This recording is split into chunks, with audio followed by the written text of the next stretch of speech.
కానీ అందరూ అనుకునేది ఒకటే. అవిషయమే నేను చెప్తున్నాను, పైరేట్స్. దీనికి ప్రూఫ్ లేదు. ఇది ప్రమాదం కావచ్చు. త్వరగా కెప్టెన్ ని లేపండి, సైల్స్ కిందకి దించండి, బోట్స్ నీళ్ళలోకి దించండి. ఎలిజబెత్, ఆ పిల్లోడికి నువ్వు తోడుగా వెళ్ళు. వాడిని జాగ్రత్తగా చూసుకో.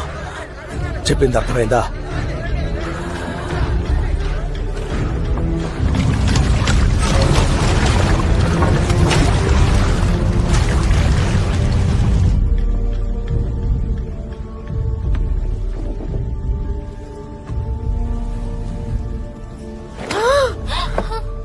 నీకేం కాదు.